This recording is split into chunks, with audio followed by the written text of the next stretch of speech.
Hello, everyone, and welcome to another episode of Jack of All Trades. I'm your host, Jack Allen, and today we're doing a special video. We are down at the Bethel Cemetery where we have the board from the Oliver Miller Homestead, and we're going to be talking about the Revolution era graves and the people that are buried here.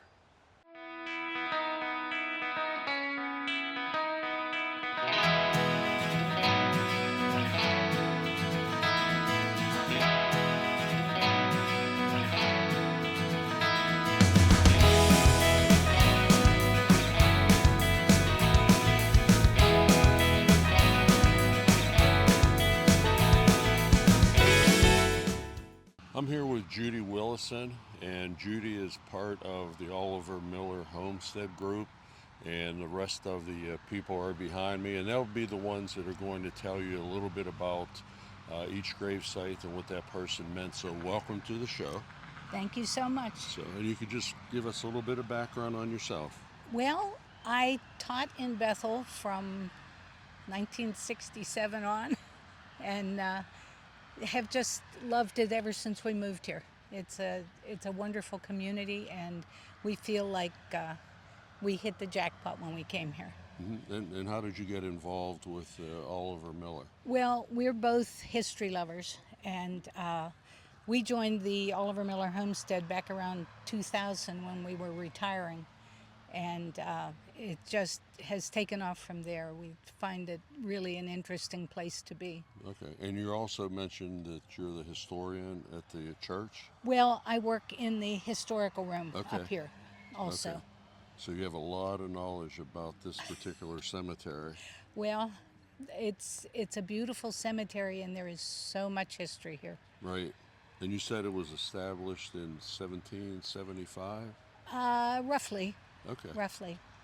All right, then I think at this point we'll get started with the program and introduce you to some of our grave sites. Happy days to you, sir, and to us all. Captain Billy Fife, at your service. I was born William Fife in County Tyrone, Ulster, in the year of our Lord, 1751. I am the son of John and Margaret Wright Fife. My family immigrated to Winchester, Virginia in 1756 and came to this area in 1763, acquiring a small parcel of land at the head of the McLaughlin Run. When the war for our independence began, I enlisted in Captain Wagner's company, the 12th Regiment of the Virginia Continental Line. We marched east and we fought with General Washington at Brandywine and Germantown. The 12th wintered at Valley Forge in 1777 and 1778. I also served as a private in Robert Johnson's Westmoreland County Company of Frontier Rangers from 1780 to 1782. Members of my family were active in the Washington County Militia, 4th Company, 2nd Battalion. I was commissioned a captain in the Washington County Militia on 4 February 1782, and I was the captain of our company of 96 men. We patrolled the western border between Wheeling and Pittsburgh. On my return trip home, I met and married Margaret Boyd on 30 April 1782. Then in June of 1782, accompanied Colonel William Crawford on his ill-fated expedition against the Indians on the Sandusky Plains. I went to meet my Maker in the year of our Lord 1808 at the age of 57. My beloved consort Margaret followed in death in the year of our Lord 1825.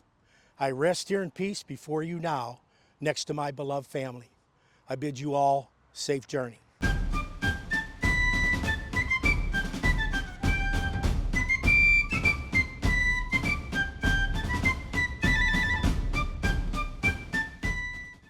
I'm William Tidball, the 10th child of Thomas and Elizabeth Tidball. I was born in 1736 in West Nottingham Township, Cecil County, now Maryland. Miss Mary Sheely and I married there in 1760. We had 4 children, John, Mary, David, and Sarah before we moved to St. Clair Township. In 1772, my brother-in-law, Oliver Miller, and I came to this area to buy our plantations. I agreed to buy 249 acres that I would name Gilead, about a mile west of this cemetery. I had sold my 30-acre plantation in West Nottingham to my brother's widow and rented it for 2 years until 1774 when we moved here. In 1774, our families met in Bedford and walked over the mountains to our new plantations. I helped Oliver Miller and Mary, my sister, move their family to their Mansfield plantation. I helped to build their log house and they helped with mine. I joined the Virginia militia in April because the Indians were raiding from April through October that year. So many families like ours had to ford up in early May. Rachel was born in 1775. That year I was in Captain John Robertson's Virginia Company with my nephews Non, John, and William Miller. The following year my first wife died. My nephew Thomas Tidball and his wife Elizabeth moved to this plantation, which was great relief and comfort. 3 years later I married widow Margaret Buchanan from West Nottingham. We had 6 children. In 1780, Thomas and I were the first trustees of the Bethel Presbyterian Church and received 1 acre across the road from the cemetery from Nathan Couch for 45 pounds Pennsylvania money. The congregation built a log church across the road, and Thomas and my family, my children, attended the subscription school held by Francis Fraser at the church. Thomas allowed burials in this cemetery, which was part of his plantation. Oliver Miller died in 1782. I was a co-executor with my sister Mary, and Margaret was also a witness. In June of that year, Thomas Tidball, Alexander, and I were ordered to rendezvous in Captain William Fife's company's 2nd Battalion of the Washington County Militia to patrol between Pittsburgh and Wheeling against the Indians following the disastrous defeat and torturous death of Colonel William Crawford the month before. My first daughter, Mary, married James Cadieux after his wife died in childbirth. They lived near my sister, Mary. In 1774, I bought the adjacent plantation called Quito, where Upper St. Clair High School is now. During the Whiskey Rebellion, Thomas and I were not involved in the attack on General Neville's house on Bower Hill in deference to Reverend John Clark, our pastor, even though our plantations were adjacent to Couch's Fort, where the rebels gathered on July 18, 1794. The same day, Oliver Miller, Alexander's son, died from wounds suffered the day before when 36 farmers tried to convince John Neville to resign his commission as inspector of the estate tax collectors. I wrote my will in 1807 and died in 1814 at the age of 77. Good morning, welcome. We don't get very many visitors anymore, so it's nice to see someone out here today. My name is Margaret Tidball. Originally, I lived in West Nottingham, and I was married to another man, Mr. Buchanan. Unfortunately, not many months after we married, he developed a very, very strong, bad fever.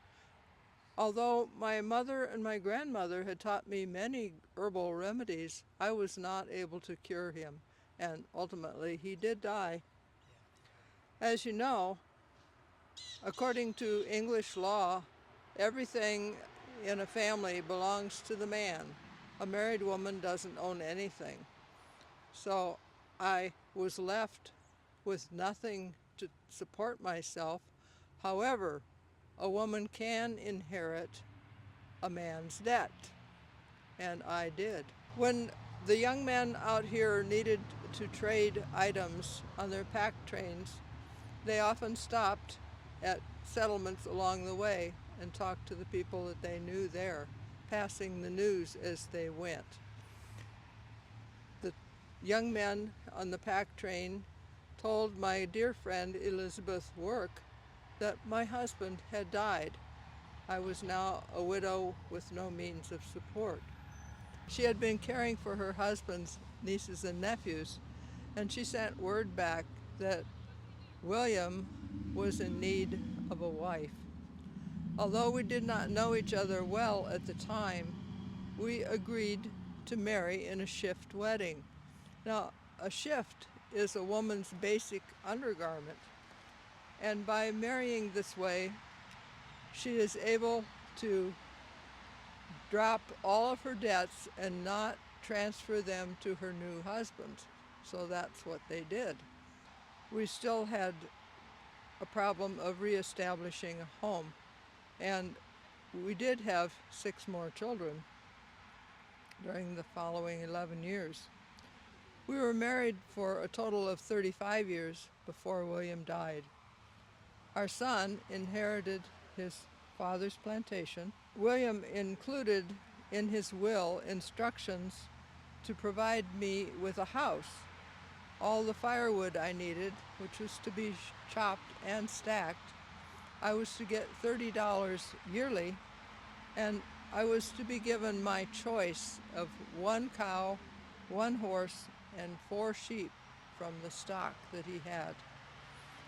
He also left me a bed and the bedding, and that was all. Thank you for coming.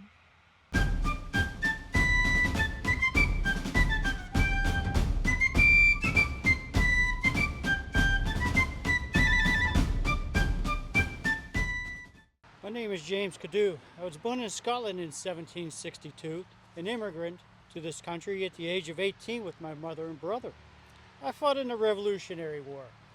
In 1781, I acquired a large plantation, which I've named Kildare. My neighbors to the north were James Miller and his family. I lost my wife, Elizabeth, and my newborn son in 1784. Hers is the oldest marked grave in the cemetery. The next year, I married Mary Tidball, daughter of William Tidball, niece of Mary Tidball Miller, Oliver's wife. I took my stand and registered my still as required by law. This angered many of my neighbors. I was paid a visit by Tom the Tinker. John Holcroft and his men shot my still full of holes, burnt my still house down, and damaged my grist mill, which stood behind South Park Fairgrounds. I was ordained an elder in 1795, served my church for the next 28 years until my death in 1823. Hi, my name is Mary Tidball Cadu. I'm James's wife. Oh, you already met my father, William Tidball, today in 1785. At the age of 17, I married James, who had just lost his wife and child in childbirth. James and I raised 12 children together, plus Margaret, the first child. We had many neighbors and cousins supporting us and helping us out, and I passed away in January of 1847, and if you look around through the cemetery, you'll see a lot of our children are also buried here. A big Cadu plot is right there. And I'd like to end by saying I am a 7th generation descendant of James and Mary Cadu.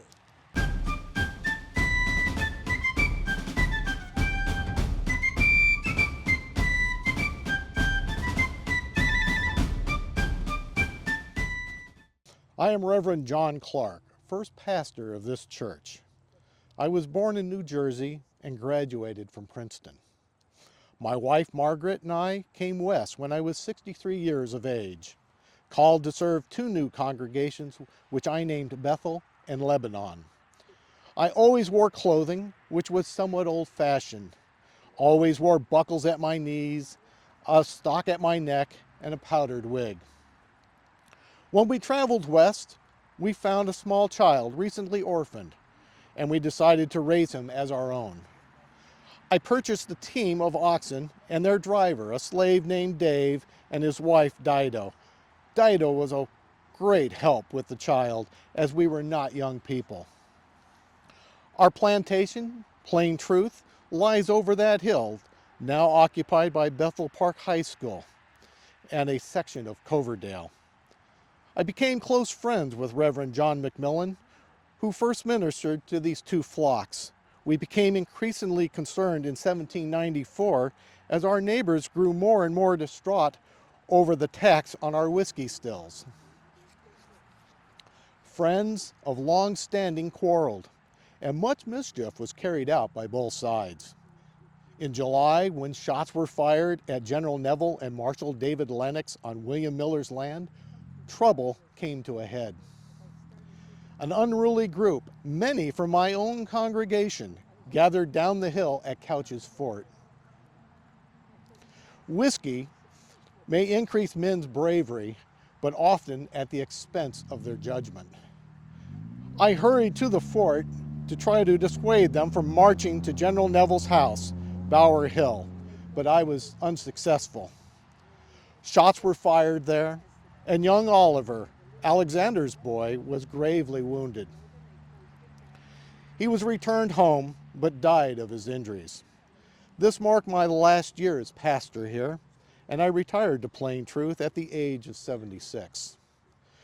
Margaret and I determined that upon our deaths, Dido would be freed with a small sum to keep her, and our land would be donated to Jefferson College to provide for the education of our adopted son, William Jones, and other poor but pious young men to study for the ministry.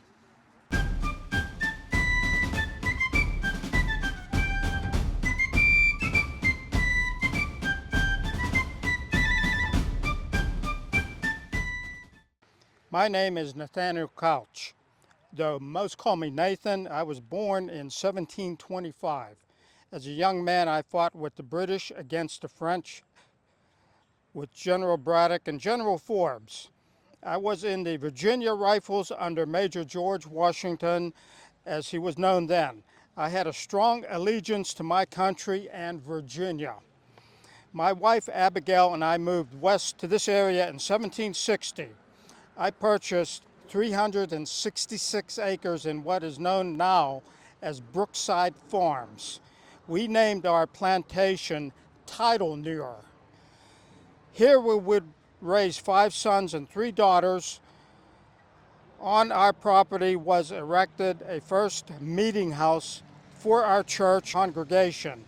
It was across the street from the present-day church. After the building was in use, our church bought the deed for the 1 acre of land for 45 pounds current money from the state of Pennsylvania. Back in those days, we had difficulties with the Indian hunting parties in the area, so I built a fort down the hill from here and told all the people around that they could flee to the Couch's Fort at the first sign of Indian trouble.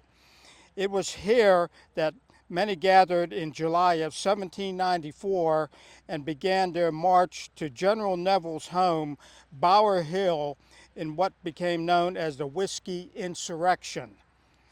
My children grew and I married, and I built a home for my daughter Sarah and her husband John Manners on my land.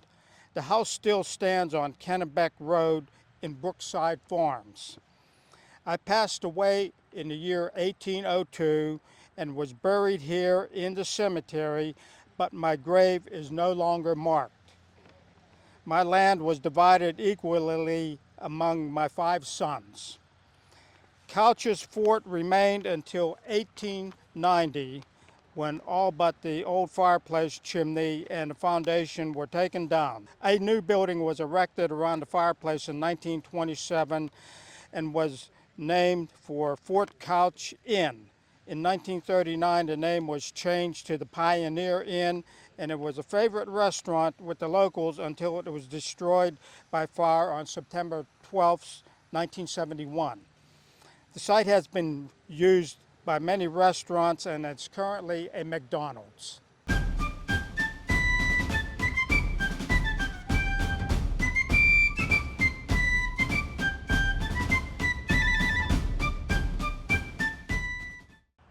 Hello, my name is James Miller.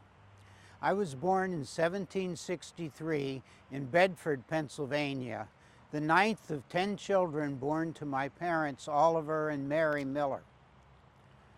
I was their youngest son. When I was 9 years old, my parents took the bold step of moving here to western Pennsylvania, which was then the raw frontier.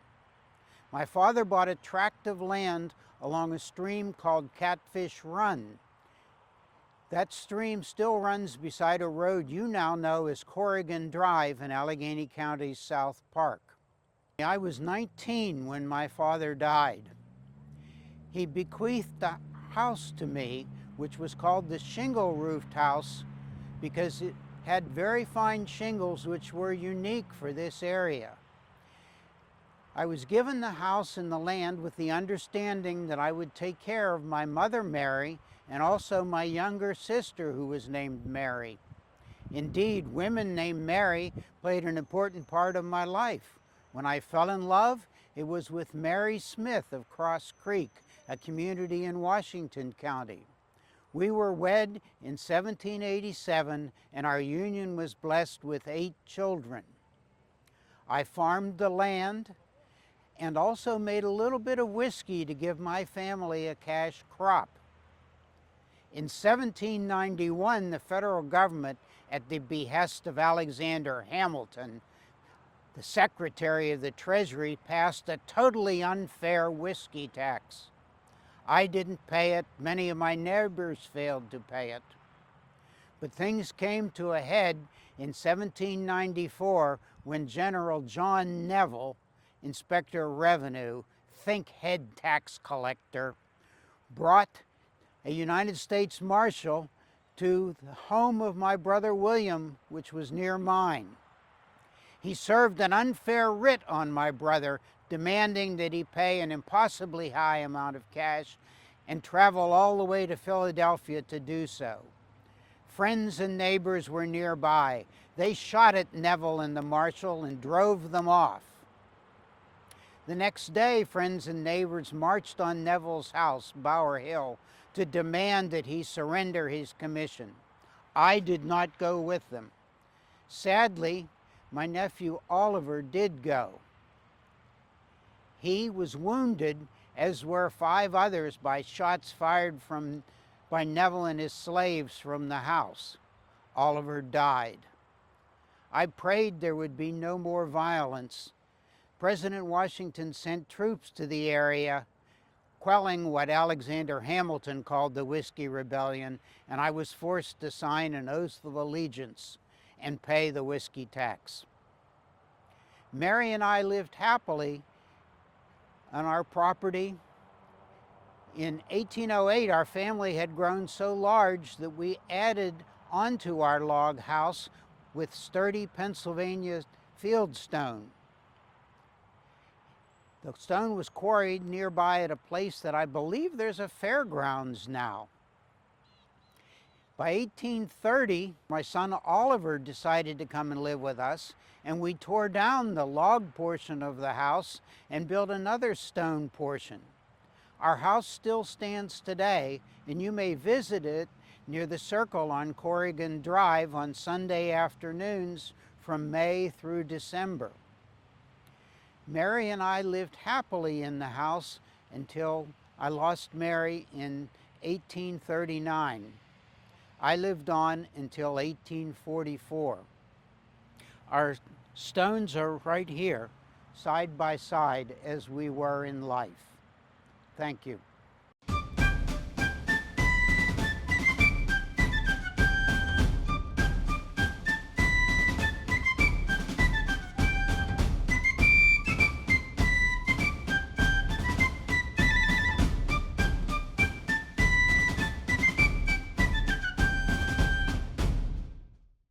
I want to thank you, Judy, for coming today. We certainly appreciated being invited. And it's amazing because we have ceremonies here every Memorial Day, but now we know a little bit of the history while we're looking at the different grave sites, and also your organization portraying that particular person. So a big shout out to them for the great work that they did. Well, we at the Oliver Miller Homestead have sort of glommed onto this cemetery because there's just so much history here. There's several of the people that we portray, of course, are buried here. And we just find that sharing that with people who haven't had any exposure to it really opens their eyes too. Sure. Well, I mean, it's like how many people pass the Oliver Miller homestead every day and really don't know much about it. And now we have a little history on the homestead itself. So Yes. give us a little information about when it's open, what activities Okay, you have we there. we open every Sunday from 1:30 to 4:30, starting after Mother's Day and ending up at the first Sunday in December. And we try to give people an idea of how much history is right here in this area. We have programs about once a month. We'll do certainly the Whiskey Insurrection or Whiskey Rebellion in July. Okay, and you have a website if people want to. Yes, we do. OliverMillerHomestead.org, I believe it is. Okay, yeah, so that people can find out more information. Sure. And So- also, there's a bulletin board outside the stone house where we always have the activities coming up posted. Okay, great. So. Well, again, I appreciate, knowing that the cemetery dates back over 200 years. Yes. Just give us an idea what might have been here, how it developed. Well, originally, nearly all of the neighbors here were Scots-Irish Presbyterians. And so they started meeting at the home of Oliver Miller to worship together. Pretty soon, of course, there were too many people for Oliver's home. So they decided that they would split into two congregations. They called themselves the East and West Peters Creek congregations. And the first church that was built for the West congregation, which is here, was over across the way. They had bought an acre of land from Nathan Couch, and they built a little log church over there. Pretty soon that wasn't big enough, and so they bought 4 acres of land right here from the Tidballs, and the Tidballs had very graciously allowed burials to take place here right from the beginning of the church over there. So they kept this part as the cemetery, but the land here goes clear back to where the church is now. Okay. And so there's just a lot of history here. That's it. It seems like we're just scratching the surface, actually. But Come to the homestead, learn more. well, that's what our viewers out there, if they get on your website, learn a little bit more about it. Absolutely. And again, I appreciate you being here. I've looked forward to doing this particular show for a long time. So Good. thank you. Oh, and thank all you your for group. asking us.